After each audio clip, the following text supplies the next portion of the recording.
নমস্কাৰ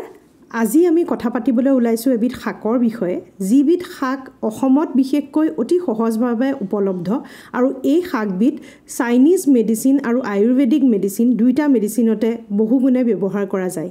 আৰু এই শাকবিধ হৈছে আমাৰ সহজতে পোৱা মানিমুনি শাক আহকচোন আজি এই ভিডিঅ'ৰ যোগেৰে জানিবলৈ চেষ্টা কৰোঁ যে কি বেমাৰত এই মানিমুনি শাক ব্যৱহাৰ কৰা যায় বা কৰিব পাৰি আৰু জানিলে আমি নিশ্চয় সহজতে পোৱা এই মানিমুনি শাক আমি মাজে সময়ে খালে বা বেমাৰ ইত্যাদি হৈ থাকিলে সেই সময়ত ব্যৱহাৰ কৰিলে ভাল ফল পাবলৈ সক্ষম হ'ম আহকচোন এটা এটাকৈ কথা পাতোঁ প্ৰথমটো ব্যৱহাৰ হৈছে আমাৰ ব্ৰেইন ফাংচনৰ বাবে আপোনালোকে দেখে চাগে বয়স আগবাঢ়ি গৈ থাকিলে কিছুমান কথা মনত ৰাখিব নোৱাৰা হৈ যায় বা মনত ৰাখিবলৈ চেষ্টা কৰিলেও মেমৰি পাৱাৰটো কমি যায় লগতে এলজাইমাৰৰ সমস্যাও বহু লোকৰে হয় যেনেকৈ কথা পাহৰাৰ সমস্যাটো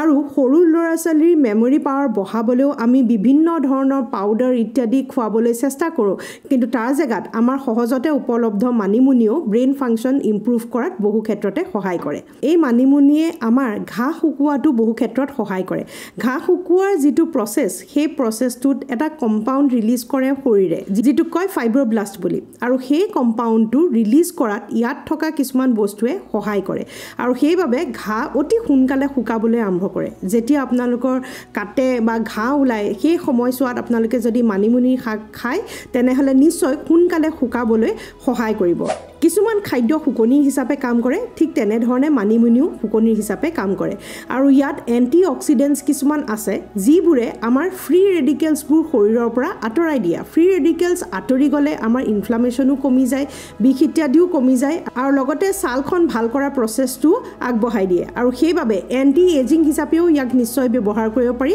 কোষ ইত্যাদি যেতিয়া ডেমেজ হয় কিবা ঘাঁ হৈ পেলাই কিবা কাটি পেলাই বা বয়সৰ বাবে সকলো ক্ষেত্ৰতে এই মানিমুনিয়ে তাক ঠিক কৰিবলৈ সহায় কৰে এই মানিমুনিয়ে আমাৰ ষ্ট্ৰেছ আৰু এংজাইটিটো সহায় কৰে বৰ্তমান সময়ত এই সমস্যাবোৰ খুব বেছিকৈ দেখা দিয়ে বহু লোকে এংজাইটি টেনশ্যন ষ্ট্ৰেছত ভুগি থাকে মাজে সময়ে যদি মানিমুনি খায় তেনেহ'লে আমাৰ ব্ৰেইনত থকা কিছুমান নিউৰো ট্ৰেন্সমিটাৰ এক্টিভেট কৰে যি আমাৰ মাইণ্ডটো ঠাণ্ডা কৰিবলৈ সহায় কৰে আৰু তেনেধৰণে এংজাইটি আৰু ডিপ্ৰেশ্যনৰ পৰাও আমি সহজভাৱে ওলাই আহিব পাৰোঁ এই মানিমুনিৰ ব্যৱহাৰ জৰিয়তে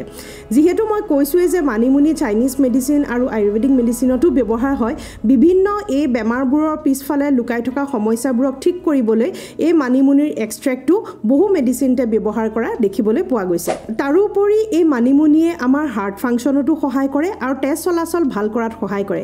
যিবোৰ বাটেদি তেজ চলাচল কৰে যিটো হৈছে আমাৰ ধমনী সেই ধমনীকেইডাল আমাৰ শক্তিশালী কৰি তোলে লগতে ভেৰিক'জ ভেইনৰ দৰে সমস্যা য'ত কলাফুলৰ জেগাত গাঁঠি লাগি যায় বিষ ইত্যাদি আৰম্ভ হয় সেই সমস্যাৰ ক্ষেত্ৰতো এই মানিমুনিয়ে আমাক সহায় কৰা দেখিবলৈ পোৱা গৈছে এই মানিমুনিয়ে আমাৰ পাকস্থলী অৰ্থাৎ ডাইজেষ্টিভ সিস্টেমতো বহু ক্ষেত্ৰত সহায় কৰে ডাইজেষ্টিভ সিস্টেমৰ ভিতৰৰ যিটো লাইনিং হয় সেই লাইনিংটো ভাল কৰিবলৈ সহায় কৰে লগতে ফাইবাৰযুক্ত থকাৰ বাবে আমাৰ পায়খানা ইত্যাদি ভাল হয় কনষ্টিপেশ্যন বা ডায়েৰিয়া দুইটা ক্ষেত্ৰতে মানিমুনিয়ে আমাক সহায় কৰা আমি দেখিবলৈ পাওঁ তাৰোপৰি ই ডাইৰেটিক হিচাপেও অলপমান কাম কৰে অৰ্থাৎ আমাৰ শৰীৰত বিভিন্ন ধৰণৰ টক্সিনছ ইত্যাদিটো গোট খায় সেই গোট খোৱা টক্সিনছসমূহ বাহিৰ কৰিবলৈ ফ্লাছ আউট কৰিবলৈ মানিমুনি জোলে আমাক নিশ্চয় সহায় কৰে বহু লোকৰে লিভাৰৰ সমস্যা আছে যেনেকৈ যেতিয়া লিভাৰ টেষ্ট কৰে SGOT SGPT এইবোৰৰ খেলিমেলি দেখে আৰু লগতে ফেটি লিভাৰ বুলি গম পায় কেতিয়াবা হজম কৰিবলৈ দিগদাৰ হয় ভাগৰুৱা ভাৱ বেছিকৈ লাগে এইবোৰ সাধাৰণতে লিভাৰৰ সমস্যাৰ বাবে দেখিবলৈ পোৱা যায় আৰু যিহেতু আমি বিভিন্ন বেমাৰ আজাৰৰ বাবে দৰৱ ইত্যাদি খাওঁ সেই দৰৱ ইত্যাদিও আমাৰ ফ্লাছ আউট হয় লিভাৰৰ জৰিয়তে আৰু লিভাৰে যিহেতু এই দৰৱবোৰ ব্ৰেকডাউন কৰে ই বহুতখিনি টক্সিনছ নিজৰ লগতো ৰাখি থয় যাৰ বাবে সোনকালে লিভাৰখন অপকাৰ কৰাও দেখিবলৈ পোৱা যায় যদি আপোনালোকে লিভাৰখন চাফা কৰি ৰাখিব বিচাৰিছে লিভাৰৰ ফাংচন ঠিক কৰি ৰাখিব বিচাৰিছে টক্সিনছসমূহ বাহিৰ কৰিব বিচাৰিছে তেনেহ'লে কমচে কম 15 দিনৰ মূৰে মানিমুনিৰ জোল যদি আপোনালোকে খায় নিশ্চয় বহু ক্ষেত্ৰতে সহায় কৰিব লিভাৰ ফাংচনৰ বাবে লগতে কিডনি ফাংচনৰ বাবে দুইটাৰ বাবে মানিমুনিৰ জোল বিৰাট বেছি দৰকাৰী হয় হাই ব্লাড প্ৰেছাৰ যিসকলে ভুগি আছে তেওঁলোকৰ বাবেও মানিমুনিৰ জোল বহুত বেছি ভাল হয়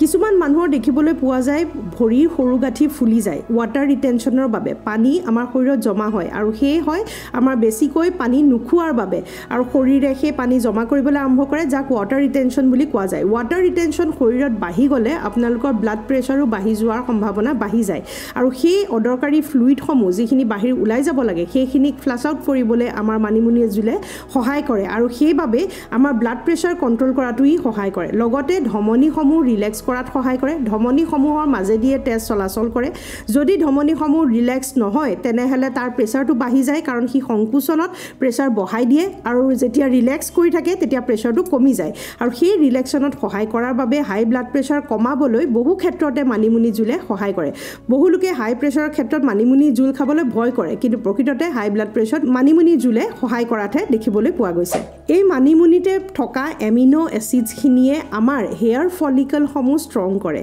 হেয়াৰ ফলিকলসমূহ ষ্ট্ৰং কৰিবৰ বাবে আমাক কেমিকেলছ ইত্যাদিৰ প্ৰয়োজন নহয় নেচাৰেল বস্তুবোৰ ভালদৰে হেল্ডি ডায়েট খাই থাকিলে আমাৰ হেয়াৰ ফলিকলছবোৰ ষ্ট্ৰং হৈ থাকে আৰু হেয়াৰ ফলিকলছ ষ্ট্ৰং হৈ থাকিলে আমাৰ চুলিবোৰ নসৰে হেয়াৰ ফলিকলছ মানে চুলিৰ যিটো গুৰি য'ৰ পৰা সেই চুলিডাল ওলায় সেই গুৰিটোৱে যদি উইক হৈ যায় তেনেহ'লে চুলি সৰাটো স্বাভাৱিক হয় সেই ফলিকলখিনি যদি ষ্ট্ৰং হৈ থাকে তেতিয়া নতুন চুলি গজাটো সহায় কৰে লগতে সৰাৰ পৰাও বচায় আৰু সেইবাবে চুলিৰ বাবে বিৰাট উত্তম এবিধ খাদ্য হয় আমাৰ মানিমুনিৰ জোল এতিয়া মানিমুনি আমি কেনেকৈ খাব লাগে সেইটোতো আমি সকলোৱে জানো যে জোল বনাই আমি খাওঁ তাৰোপৰি আমি মানিমুনি আন এটা ধৰণেও খাব পাৰোঁ সেইটো হৈছে মানিমুনি শাক অলপ শুকুৱাই যদি থৈ দিয়ে সেই শুকান গুৰিটো আপোনালোকে পানীত দি পেলাই উতলাই চাহ হিচাপেও খাব পাৰে নহ'লে ডাইৰেক্ট কেঁচা মানিমুনিৰ পাতো আপোনালোকে পানীত উতলাই পেলাই চাহৰ দৰে তাত অকণমান ডালচেনি আদা এইসমূহ দি পেলাই খাব পাৰে গোটেইকেইটা কামতে সহায় কৰিব আৰু এটা ধৰণে খাব পাৰি সেইটো হৈছে যে মানিমুনিৰ শাক লৈ পেলাই পিচি পেলাই তাৰ 1 চামুচ ৰস উলিয়াই পেলাই আমি নিশ্চয় খাব পাৰোঁ